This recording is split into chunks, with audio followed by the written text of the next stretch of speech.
everybody. My name is Successful, founder and president of MPN. I'm here with my co-host, O'Neil. How's it going, y'all? This is Culture Therapy. Yeah, and here we are breaking the stigma. We have a heavy topic today, but we're going to make sure that we're still going to have fun talking about this subject and giving you guys the best education and knowledge possible. We have two special guests. Both are board members of MPN. So we'll have them introduce themselves, and we'll start with Jamie. Hi, guys. My name is Jamie Johnson. I'm a licensed professional clinical counselor, and I'm a board member with the Minority Psychology Network. Thank you, Jamie. Eka. Mm-hmm. Hi, guys. My name is Eka, and I'm an associate marriage and family therapist, and I'm a board member of the Minority Psychology Network. Okay, great. Excellent. So let's just jump into it. Let's just get right to it. Yep. So anybody can answer, what is trauma? Trauma is basically like a difficult experience that kind of supersedes your ability to cope with. So it's a really distressing event that takes place. Mm-hmm. Yeah, I've always wanted to really understand this, kind of break it down for people who don't really differ the concepts of PTSD and trauma and the difference between them. And I know you guys probably deal with both, and it comes from different maybe traumatic events with terms of PTSD, but what is the difference between having PTSD and then trauma? It's funny you say that because I'm actually on the page of the PTSD and DSM-5, awesome. Where it breaks down all the criteria for it. So there's a certain number of criteria you have to meet to actually be diagnosed with PTSD. And of course, in society, when we hear PTSD, we automatically think about our veterans, like automatically they were in war, they were in combat. So that must be PTSD. But PTSD can be from you witnessing something that was violent, you learning something that was violent, and it caused some type of distress to you, something that directly affected you in some type of way, and it's caused distress in a way that time after you're unable to sleep, you're unable to eat, you're starting to experience feelings of depression, anxiety, and things like that. So trauma can look different for everybody depending on what it is, So you might have the diagnosis, but it doesn't mean that you can't experience trauma in some way. Well, and just to piggyback off of what Eka said, it's really like one of the main differences is basically when everybody can experience a trauma, but not everybody has PTSD. Mm-hmm. So there is a normal response to perceiving trauma or having experienced trauma. It's when you exceed the typical response. So it's like if I get into a car accident and I walk away from the car accident, I might have some physical issues. I might maybe having some thoughts about it, a little bit scared to get back into a car. That might be a typical response to being in a car accident. Now, where it comes to the extreme is when I'm having nightmares about this. It's impairing a piece of my life. I can't go to work. Mm-hmm. I can't sleep at night. It's actually impairing my life. Right. So it's really the perception, because we can all experience the same event, and maybe one of us might get PTSD. Other people might be able to go forward and it might be all good. But the person that it exceeded their stress coping mechanisms and their typical coping skills, that person will probably more than likely get PTSD. Okay. And that's interesting too, because the onset too, like some people might experience it, right? Like when you see a car accident, someone might experience trauma like right away, or be unable to function either physically or even mentally afterwards. But then it could be something else later on down the line that affects them, in ways. Like some people might say, well, I don't ever want to drive again later on, or I don't want to drive with that person that I was in the car with. So it just, it can all depend.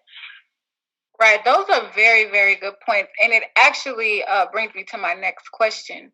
So like you said, some people experience different types of symptoms, but why do some people feel like the event is happening all over to them again? You mean as in like why do they experience the event and they continuously repetitively go through it? Right. I think that's a symptom of just just having the PTSD of just that's part of the criteria is you constantly go back to reliving these events because it exceeded what your coping skills were able to, you know, how they were able to function in the event.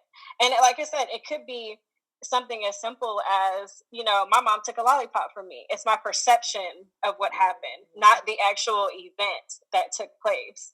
So if that lollipop meant that I was unworthy, I don't feel safe, I don't, if we think of like Maslow's hierarchy of needs, and, we're missing like the safety component, that might be the thing that causes us to have PTSD. It's different for each person. It has to do with culture, it has to do with the way that we were raised. I mean, there's so many different dynamics that go into it. And I feel like, especially in our community, we don't talk about it's almost like normal. Like, okay, this happened. We just pick up, we keep moving, we don't stop to think about it. We just keep pushing. And then it just leads to this trickle down of other events. Like we end up teaching our kids how to be traumatized when we didn't even know we were really traumatized in the first place. Right. Like we end up, functioning in this way that is perceived as normal when we don't even realize like it's not. Right. We shouldn't be reacting in this way. Honestly, that I'm glad you brought that up, and how it kind of manifests into it's not necessarily like you said, like the lollipop. It's what it represents. And when you said, we pass down that trauma onto our kids, and it's like it's like a learned behavior. But one of my biggest questions in terms of just in, the minority community, of course, is that can trauma be something that affects a whole community, not just an individual person, that is almost it almost now seeps into the culture of a community as something traumatic happens in their past? For sure, because you think about a community of people who might be of a certain stature or what have you, or just say, for instance, a lot of people in the Black community, I'll just put it out there, are from the South. So if they all have been raised with those same Southern values, then your next door neighbors, your family, blood relatives, you all kind of have those similar things. So some things that you see that happen, it's like, okay, that's normalized to you. Even if you don't agree with it, you still think like, well, that's just what it is. That's what our family does. That's how they roll. Right. This is what we're going to do, Right. But then sometimes there are people inside the family, and this can even be traumatic too, because it's like someone can speak up and say, I don't agree with that. Like, I don't agree with how we were raised. I don't agree with how grandma does this, how mom do this, or how daddy do this, and I think we need to change that, or I'm going to change it a little different, especially for my kids once I become a parent. And sometimes just within your own community, then you become stigmatized, because then it's like, well, who are you? Like, are you being different? And then that brings on like traumas, and that's kind of like when families start to separate sometimes too, you see, because people are like, well, I don't want to deal with my family, and we don't really understand it, especially like being on the other side as a therapist. It's like, well, what do you mean by that? And as they go into it, you start to hear more about why they feel that way.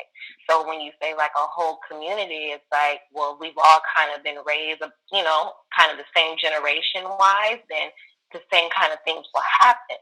But then you start to see like younger generations who become grandparents as opposed to the older generations, and then you see some of the differences on how things might come about.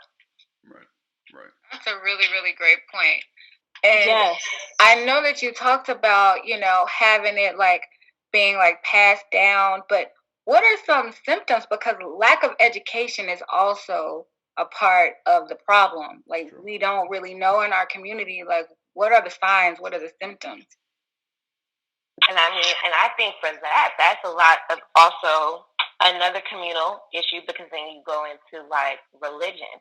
A lot of people in the community who are in a community are also of the same religion. So when you think about mental illness, where do people in our community go? We go to church. So when we go to church, like we're looking for that type of fulfillment. And sometimes there's people in our community, actually a lot of times, most times, people in our community are a lot worse off than what we can really do at the altar. And of course, and it's not to speak against any religion or to speak against, whoever we believe in as God as being all powerful, but it's just like if you have a headache, like I can go pray that this headache goes away, but physiologically, I need something to medicate that or to help that in some way. And so when it comes to someone who's hearing voices, like they want to kill mom after mom said, I'm going to take away that lollipop, we might not be able to go pray about that right now. Like, you need some real work in that moment to really help that.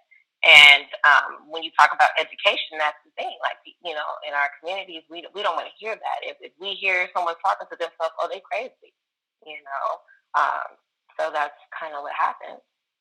Yeah, I think also like a strong sign that I've seen in the people that I've worked with that have PTSD and don't realize what it is for one, there is the depression aspect of it, like them really laying in the bed and not wanting to get up.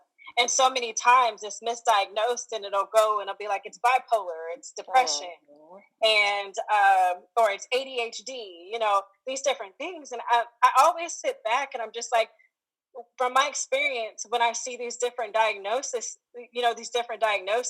I usually jump to be like, okay, let me look at trauma, because trauma can look like all of those things. You can hear the voices. You can have issues with boundaries. You can be extremely anxious. You can be laid down in the bed and not want to get up. You have these just repetitive thoughts in your body. A lot of people get a lot of thyroid issues from having PTSD. I mean, it's not just a mental thing. It affects what's happening in your body. You get stomach ulcers. So many things. I look at like my father has PTSD. He was in the military, and after that he ended up having like all these different like medical issues. And through research, when I looked at these things, can't come to find out all those different diagnoses kind of go with the post-traumatic stress disorder. So we've been going around all these times, talking to different doctors, trying to figure out like why this is happening. And it makes me wonder, like, I don't know what came first, but I wonder, had the post-traumatic stress disorder been resolved sooner, maybe those other medical issues may not have come about. Okay, that's an excellent point. I really want, and in your opinion, so essentially what you're saying is that, of course, and I just kind of bring it in with COVID and everything like that, and how Black and brown communities are more susceptible to getting it, or to suffer from it. Because of course, there's different variables, a lack of healthcare systems that are in place, yada yada yada. However, in the Black community, just for example, we do have high blood pressure. So is essentially what you're saying is that there is a correlation that's because there's not a lot of mental health professionals within those communities to correctly diagnose our kids and our parents, that it's allowing that physiological change, a negative physiological change to happen because we don't address that mental aspect of our health. Absolutely. I mean, it changes the chemistry of your brain. It changes how many hormones are produced. I mean, it totally changes everything that we are. And if you think about it, if my grandfather is traumatized and he decides to have a child, right, he's giving that same chemistry to the child that comes. So then, okay, this child has a child, and you're sending down that same line of of hormones, of stressful hormones.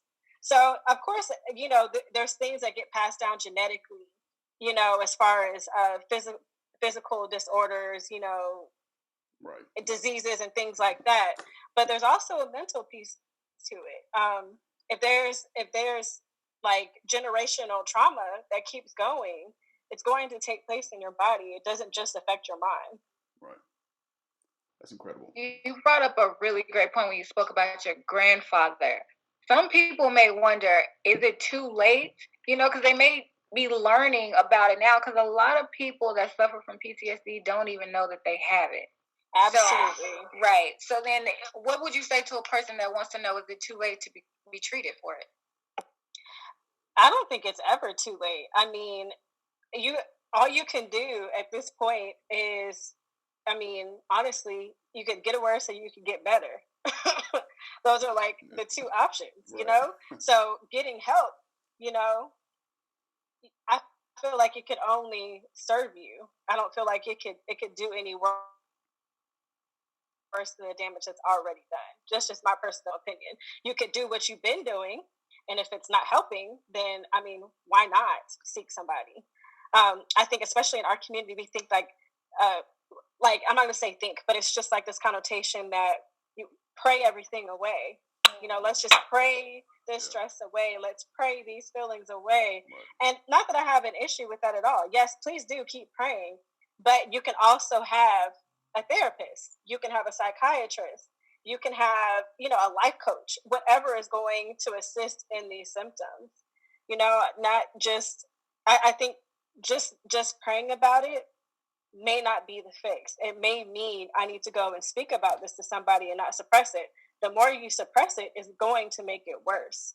It's not going to make it better. Then you're just sitting in your body and you're boiling with all of these emotions. And when they come out, it comes out in an ugly way. I mean, it comes out in basically, you can be debilitated. You can be stuck in a corner with all these emotions, with people looking at you crazy, not knowing how to help you because you can't express what's happened.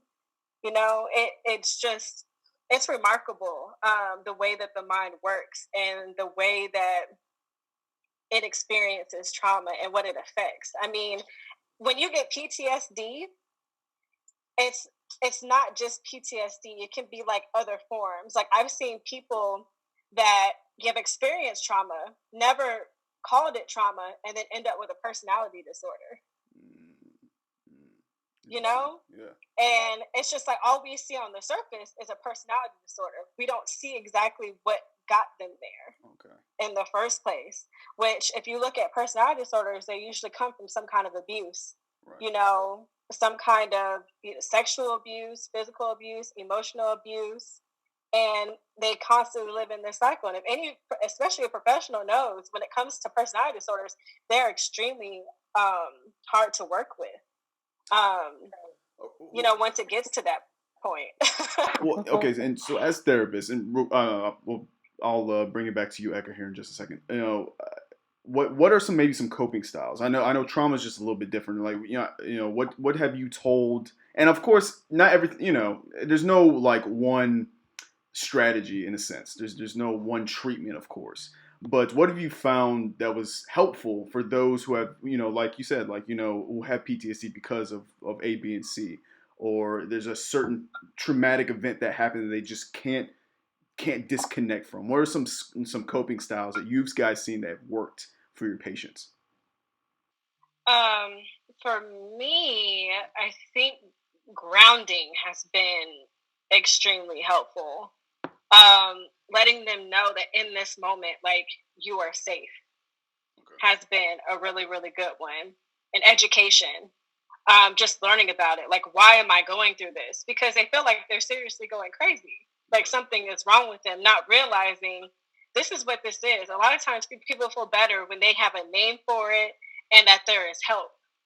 Is a lot of help, and it actually helps in decreasing symptoms. Okay, so I'm not going crazy. Like, this has been researched. This is what this is. This is what it looks like. This is what I can do. That type I've seen just diminishing in symptoms and a more relaxation. I mean, I've had clients too that are like, tell me what it is. What do I have? What's going on? Because I think this. I've Googled this, and it sounds like this. And it's like, well, what about that sounds like you? Do you feel like that's you? And it's like, but I don't want to be that person. It's like, okay, so let's find another way to define who you are, as opposed to just focusing on this label. Because we all have labels, and we have labels to people we know. We have labels to people we don't know. So let's focus on what's actually happening, the facts about it. So then when it comes to like coping skills, well, what is it that you like to do? I like to sing. I like to write. Okay, so why can't you be a singer? Why can't you be a writer? Why can't you be a dancer? Why do you have to be what this label is in this, manual that, of course, that we have to use as clinicians working in certain settings? You have to use it, But why does that have to be the label of who you are as an individual when you go out here? Because when you introduce yourself, you're not saying, "Hi, my name is borderline personality disorder." Your name is whatever it was at birth and whatever you go by, legally. So let's focus on that and then start defining that person based on who that person is and what they like, and not based on their behaviors, because behaviors change from day to day. It's like instilling normal so like even when it comes to like PTSD, it's like experience grief and loss. Like you can experience a loss, and it's normal for you to maybe feel or react a certain way for. Sorry, I lost my earpiece. To react a certain way for a certain number of months or weeks or what have you, but some people don't react the same way initially during grief and loss, and it might come later on down the line. So everyone's trauma looks different. Everyone's coping skills are different, and different things work for different people. So I think once clients start to find who they are, like, and do like some real soul searching, then we're able to like kind of work from the bottom up. Then we can start figuring out what best works for you. Is it writing? Is it grounding? Is it, me utilizing motivational interviewing with you? Because every theoretical intervention doesn't work with every client too. So you have to take different approaches with every person you're working with them. And they have to understand too, like, just because I'm not reacting like my siblings, like Jamie, when you talked about the lollipop, a lot of times with kids who have been like in foster care, it could be like 5 or 6 kids in a family. They can all be split up. They all experience the same abuse in one way or another, but one child may, do something different, or 1 or 2 children may do something different to either be maybe more successful or maybe be in more of their mental illness than the others. And it's like, well, why am I so different from my siblings? We all had the same, the same treatment. We all had the same parents. We all were split up. Well, why do I act like this? And so that's why you have to treat each of your clients individually, and see what's working for them before you can even compare to, like a whole population. I'm so glad you said that, Eka, especially about just the direction that you take when it comes to therapy. I know, like, when you're in school, they have these set of things that you work with when it comes to like PTSD and like depression and those kinds of things. I have to be extremely creative when it comes to people of color. Like, those things, I'm not going to say that they're not helpful, that they're not, that they don't give you information. It's great, but the way that I give it to them is totally different from me giving it to, our white counterparts. The reception is different. It takes a more relaxed standpoint of like, so who are you? What's your self-identity? Like, what Eka brought up was so important, just because I think a lot of us have lost sight with who we are and who's projected on us that we should be or have to be. So we end up in this internal conflict with the emotions that we feel, who we're supposed to be, and who we feel like we should be. And it just ends up being like this big mess of emotions. And I really think sitting there and really getting the identity of like who they are, who they want to create for themselves, who they want to create themselves to be, is so important. And it doesn't look like us sitting here with a pen and a paper and saying, okay, you have this symptom, you have this symptom, you have that symptom. That's not what from my experience, it's not what it looks like in therapy. What it looks like is really us sitting here and talking about their place, honestly, in their family and what that felt like. What was projected on them? What did they think? What did they feel? Who was there? Who was not there?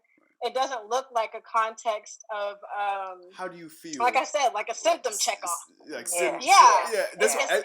not like that. Everyone thinks the same thing about therapy. Everyone thinks that they're gonna come in there and they're gonna be on some slouching chair and like they're gonna be like, okay, so how do you feel? Like that's not how it works. Exactly, and that really brings me to my next point. So a lot of people do shy away from therapy because they do have a misconception.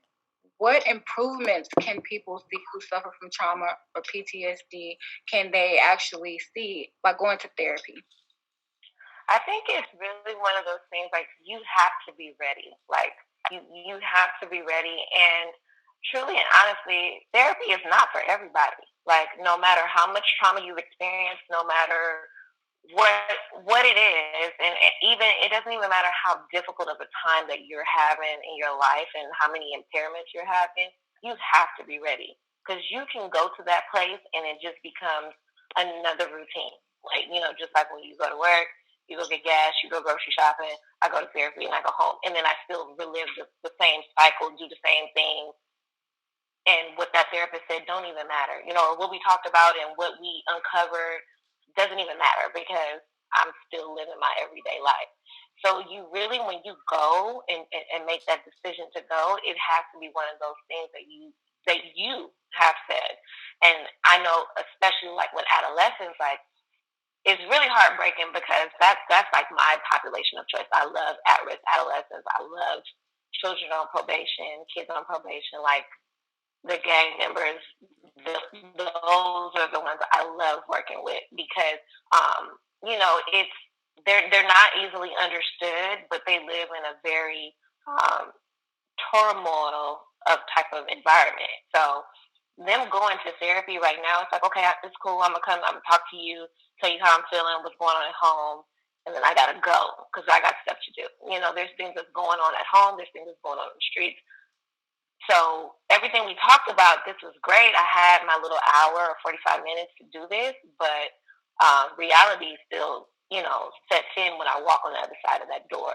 So like when they have kids go and do therapy, I'm not saying that it's not helpful. I think it is really helpful, but then it's like we put them back in their environment.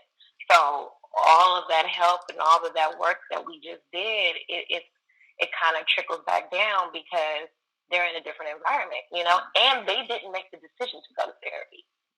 So I think that makes a big difference too, is when you say, I'm going to go because I want to. Like, it's not, again, another system telling you have to do something. Just like we have to pay taxes, we have to do all these other things. Like, this is one more system telling me I have to do something to talk about my feelings and talk about my problems. Like, so I really don't want to do it because now I'm being told I have to do it. I probably should, but I don't want to. So, like, I think people would heal better when they actually zone in and hone in on it or find something. Even if you don't go to therapy, what is it that can bring you back to your center point to where you're not, impaired at work or in your social life, in your dating life, in your relationships? What is it that you can do? Because therapy might not be for you. It might not be helpful. You might go a couple of weeks and your therapist say, okay, well, we're going to terminate, because you haven't talked about nothing. But that doesn't mean that the trauma's not still there. It doesn't mean that you're not still having nightmares, losing weight, gaining weight, using drugs and alcohol, but you didn't talk about it because you weren't ready. So I think that makes a very big difference too. Yeah, I think also the therapeutic alliance or the therapeutic relationship is so important. I found even the ones that do not want to be in therapy, that don't want to speak to me, the ones that actually like coming and speaking about themselves are more likely to come. So internally it's turned into a space where maybe there is some hope out there for me now that somebody can sit in front of me and tell me what's going on with me. So like I've had kids that were stepped down from juvenile justice, detention, and that kind of thing, and conduct disorders, oppositional defiant disorders, which are a lot of diagnoses that come up in our community quite a bit. And they didn't want to come talk to me. They didn't want to do anything with me. But as soon as I grabbed a basketball, I wanted to go out and play basketball with them. Or if I took an interest in the music that they were listening to, just took an interest in who they were as a person, which is part of building rapport, then I was more likely to get some work done. So just that relationship, I think, is so important. And especially for the people that watch this, I want you to know that if it's a therapist that comes in front of you and you don't feel that the relationship is good, ask for another therapist. you're entitled to do that. You don't have to sit in front of anybody that you don't feel like is helpful to you. I don't care if this is an agency, this is Medicaid, Medi-Cal, Medicare, whatever. You can ask for another therapist, and they can give you another therapist. Not to say that it won't take some time, but they can give you a therapist that might be better, related to you. So I think, as far as decreasing symptoms, I think it's you're going to be maybe more than likely to decrease symptoms if you have a therapist that you can relate to and you feel comfortable with. And even if it doesn't resolve, the PTSD or the depression or the anxiety, just that relationship doesn't make you feel so different and so outcast and so out of this world, because you have somebody that's just sitting there paying attention to you. Mm-hmm. Mm-hmm. Well, correct me if I'm wrong, ladies. And I actually kind of like what Eka said a moment ago about, this is not, going to therapy is not like, going to work. It's not a mundane routine, a task. It's, this is kind of what I tell people that kind of are on the fence about going to therapy. I'm like, well, you go and you exercise, right? They're like, yeah. And I was like, why do you exercise? Like, well, I want to be healthy. I'm like, it's the same thing. This is not that's the mindset you need to be in when you go into therapy. It's not. This is not somewhere. This is not. Okay, I go in there because like like you were saying, like I go in there just because I'm supposed to, or da da da. This is something where you're actually bettering yourself. This is you're exercising. But I also say that, and I'm sure you ladies will back me on this, is that it can be tough being vulnerable in front of somebody that at first you don't know. I mean, and I think that's where a lot of the fear comes from, is becoming vulnerable. Specifically, and I'll just, from my own perspective, just from men, being able to finally let that guard down with someone you don't really know, to really, and that's when the therapy is the best, I'm assuming, is when they completely open themselves up to you. That's I think, in my personal opinion, that's the best thing about therapy. But I always tell people that it's not necessarily going to be easy. No, it's going to hurt. It has to get harder. It has to get harder before it gets better. Like, it's a real grind. Like, it's a grind going to therapy, because you're literally, uncovering things, again, with a person, like you said, a person that you don't know. Or you should not know if you're ethically doing this right. But a person you don't know, and have no connection with, and you're literally kind of like unloading on them and telling them what's going on. You may or may not use names. And I think that causes a lot of like trauma for people too. It's just like, when I leave from here, like, I wonder if they know this person or that, and I wonder if they're really keeping that, this confidentiality thing, because I think, I've heard clients like off top, like, you guys don't keep that personal. Like, you talk about it amongst, your colleagues or other people know. I know everybody knows everything about me. And especially when you talk about kids with like juvenile justice, the first session that I've had with like so many kids is like, so did you read my file? And it's like, no, I didn't actually. Like, I don't read files. And I don't read files because I want to hear from you first. Because I can read your file, slap a label, bill it, and there goes my billable time. But I want to hear from you. Like, what's good with you? What's going on with you? Because what I can tell you is, based on what you told me last session, that's very different from what I did read. So tell me more about from your perspective.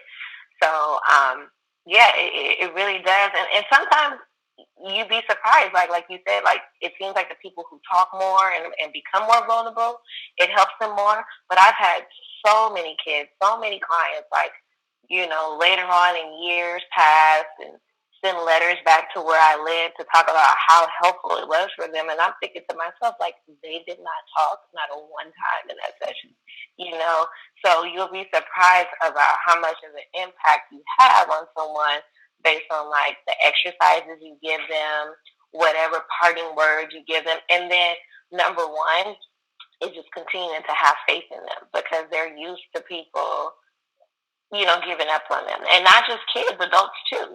They're used to their families kind of blaming them or whatever it is. So even if you never said a peep in session, you still kept probing, you still kept, giving those open-ended questions, and you still kept coming up with different activities to try to build rapport.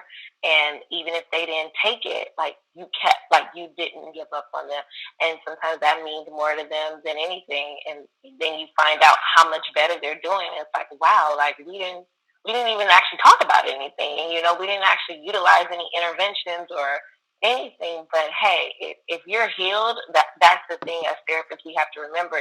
If that client feels healed and feels treated, then we have to accept that, even if it wouldn't against our agenda, you know? I love what you just said, Eka. What I want to do is switch gears just a little bit. As we all know, we're dealing with a pandemic currently. COVID-19 is running rampant. And because of that, there's going to be a lot of traumas developed. So, what kind of traumas do you guys think is going to occur after COVID-19? Ooh, man. I think honestly, probably a lot of domestic violence, trauma that's related to that, a lot of child abuse. Yeah. Um, I think this is also an opportunity, not an opportunity, but people that already have experienced trauma to now they don't have a distraction away from symptoms. It could possibly make their symptoms worse, if that makes any sense. So if I've been traumatized before and I'm sitting at home and I can't go anywhere because I'm social distancing, stay at home, those kinds of things, then I might not be able to go to work as my distraction. I have to sit with myself and sit in all those symptoms, which can be honestly re-traumatizing if I'm experiencing those and I don't have the help that I need. I mean, I agree with that. And then also systemic oppression. I mean, not so much systemic, but more so like financial, like socioeconomical, like, because people are losing jobs, people are losing wages, almost kind of like what you were saying, Jamie, too, people who go to work to get away, but then like kids who go to school to eat, if people have 4 and 5 children, I can feed you for dinner, but I can't afford breakfast, lunch, and dinner for all 4 of the kids. So you're going to be at school at 7:30, so that you can get breakfast and then have lunch. And then when you come home, I have dinner. That's as most as I can do as a family, and not just single mothers and fathers too. So I think that's going to bring on a lot too, because I think the one thing that might be protected in this is the homelessness, because we have all these different things in place as far as landlords and mortgages and stuff to kind of keep that. So I would hope and pray that it doesn't increase the homelessness, but it doesn't mean that people inside the home aren't going hungry. So yeah, they have a roof, but they might not have the food or the even the resources to help them inside of their home, or it might just not be a place for living, so I think that's going to increase a lot, and that's unfortunate. Yeah, I totally agree. And I'm looking at, like, if you look at, again, Maslow's like hierarchy of needs, like we're missing safety and we don't have physiological needs, those are our most basic things that we need to survive. So missing anything like kind of on that pyramid is going to affect you in a negative way. You're going to get symptoms from that. Also, too, if you look at Erickson's stages of development, if we're not getting what we need in any of those stages, we're stunted, and we don't get that time back. We have to learn it in some other area, or somebody has to intervene and get us to be taught wherever we're stunted. So I think if any of those areas are affected, we're gonna see a negative consequence from it. The other thing you mentioned too is like in regards to child abuse, I just think about people who are part of the welfare system, child welfare system.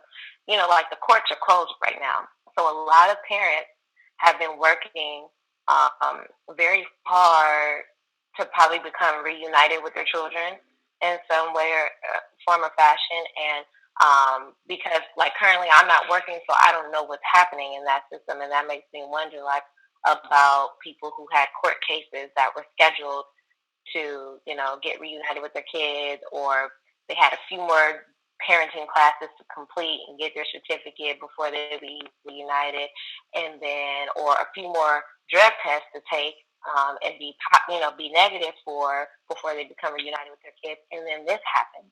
So I'm thinking I'm gonna get with my kids, in a couple of days, a couple of weeks, or what have you. Then this happens. Unfortunately, I've been sober for 3, 4, 5, 6 months.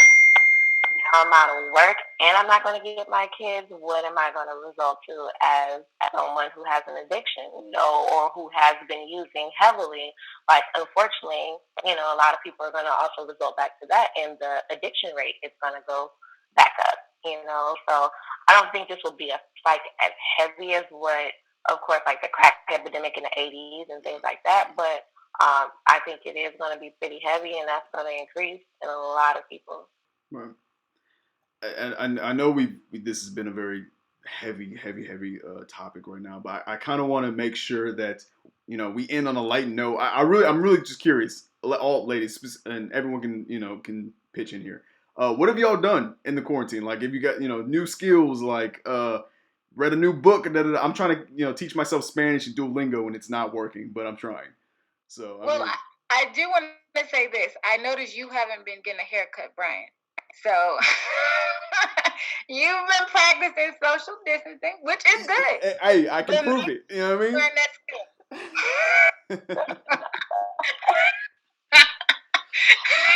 I think I have really, in this time, have really tried to practice not doing anything.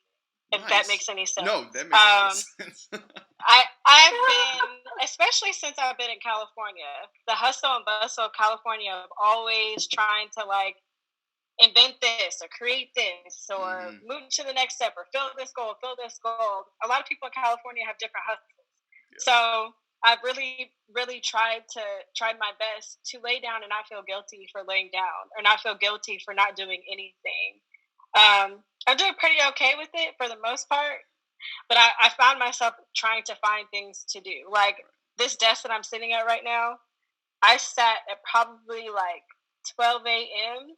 and put the whole thing together, and it was a zillion pieces. And I ended at 4, and I had my tea, and I was really, really happy and excited about it because I had a task that I was completing. But like I said, I'm really, really working to sit down and not do anything and not feel guilty about it. Hey, good for you. Yeah. Me, I have been an ongoing wife and mother that I usually am, but usually I'm working, of course. So I don't have time to pick up anything to really I cook a lot more. I don't think I leave that kitchen or the grocery store sometimes. But it is what it is. I think it's definitely brought a lot more awareness to what's happening, because when you're constantly on the go, and I don't know if that's a California, LA thing, Jamie, but we're constantly on the go because, for one, we can't get to point A and point B in anything less than an hour. So we're always up here, when it comes to your anxiety, which I think everyone in California has anxiety if you're driving on any freeway. So we're always up here, and this is the first time that we can actually kind of sit back, press the reset button, and just kind of see what's going on in your surroundings, things you don't pay attention to, trying to pay more attention to those things, whether it be within your relationship, your intimate relationship, or within your parent-child relationship, or even within yourself, number one, because I can't be the best person to them if I don't really know what's going on with myself. And so I've been spending a lot of time doing that, somewhere in between cooking and doing everything else. But that's what I've been doing, and not really putting too much pressure on getting a new hustle or getting a new activity or anything else. I still have friends who are willing to do my hair, so I'm not trying to learn how to do it. So I'll take that. If you're gonna do it, cool, let's do it. Because I don't want to learn that anyway. I guess for me, I have been like you, Eka. I've been in the kitchen a lot. I've been cooking. I haven't done that in a while because I'm always busy on the go. So I've been making time to do that, and I've been having fun doing that. I got an elliptical, So I've been doing my home workouts. I see you in the corner over there. Yeah, you see it back there? Yeah. Yeah. So that's been cool. And today I'm actually going to braid my hair. So I'm excited about that. I'm going to do it myself. So yeah, just self-care. I've been really like making that a priority. So that's what I've been doing. What about you, Brian? What have you been doing? Honestly, it's the thing. I'm the type of guy that like I know it's not as crazy here in Dallas as it is in LA in terms like you said. Like the one time I was in LA, I actually I went to the traffic because I wanted to know what it was like, and it was the worst decision I ever made in my life. The successful knows it took me like I don't know like an hour and a half to go like 10 miles. It was terrible. But I've been I'm still working at the clinic, but I'm being around. I'm just bored at the house. I actually took all my stuff out of my room and made a studio, and I have my own. Yeah, you know what I mean. So hey, you can find Real with O'Neal. I be doing shows on Sundays and whatnot. It's a political show. It's the NPN show. Yeah, right. Yeah, you know what I mean. So yeah, I've been doing that.